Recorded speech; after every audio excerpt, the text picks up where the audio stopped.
আমি একবার একটা স্কুলের ইভেন্টে গিয়ে দারোয়ান আটকাইছে যে ভাই কি চাই। আমি বলছি ভাই ইভেন্ট। দারোয়ান বলে তো আমি ভাই আমি স্পিকার। বলে কি কার? বললাম স্পিকার।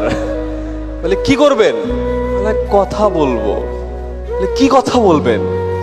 ভাই অনেক কথা বলবো, আপনারে কেমনে বলবো? তারপরে ওই দারোয়ান যে হেড দারোয়ানকে কমপ্লেন করছে, ভাই দেখেন দেখ ছোকরা এসে কথা কইতে।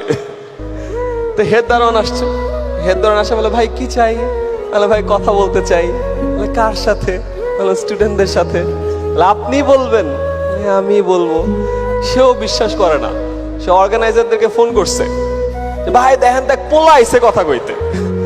ছিলাম স্পিকার, হয়ে গেলাম ছোকরা, এরপরে পোলা, এবার কি হবে আল্লাহ জানে।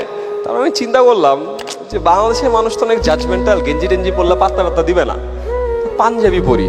দেখেন ডক্টর মোহাম্মদ ইউনূস পাঞ্জাবি পড়তো, স্যার আবেদ পাঞ্জাবি পড়তো। পাঞ্জাবি পড়লে মানুষ ভাববে যে কিছু একটা হয়েছে। এরপর আমি পাঞ্জাবি পড়া শুরু করলাম। দেখারি এবার তো ঢুকতে দেয়, ভালোই পাত্তা দেয়। তারপরে পাঞ্জাবির উপর একটা কোটি গায়ে দিলাম, দেখি সুন্দর করে সালাম দেয়। আমি সারি নাইস, ব্যাপারটা তো বুঝে গেছি। বাট স্কুল ইভেন্ট পর্যন্ত এইটুকু ঠিক ছিল। বাট আমি যখন আবার বিভিন্ন কর্পোরেটের কাছে যাইতাম, বড় বড় কোম্পানি সিইও যে মঈন ভাইয়ের মতো, ওনারা আবার পাঞ্জাবি পাত্তা দেয় না। কি করা যায়? আমি দেখলাম যখন কি পরে, আচ্ছা প্যান্ট একটা ব্লেজার পরে, শু পরে। আমি কয়েকটা ব্লেজার কিনছি, এইবার কয়েক হাজার টাকা দিয়ে 3-4টা ব্লেজার কিনছি। এখন আমরা দেখবেন যে পুরো শীতকালে এক এক দিন এক একটা ব্লেজার পরে যাচ্ছি, এগেন পাত্তা পাওয়ার জন্য। গেঞ্জি। So moral of the story, T shirt ছিল আমার কমফর্ট জোন, ছাত্রদের সাথে ঠিক ছিল। বাট যখন আমার লাইফে একটা চেঞ্জ আসলো, স্কুল কলেজে যাওয়া শুরু করলাম, কমফর্ট জোন থেকে বের হতে হলো। পাঞ্জাবি আমার কমফর্ট জোন হয়ে গেল।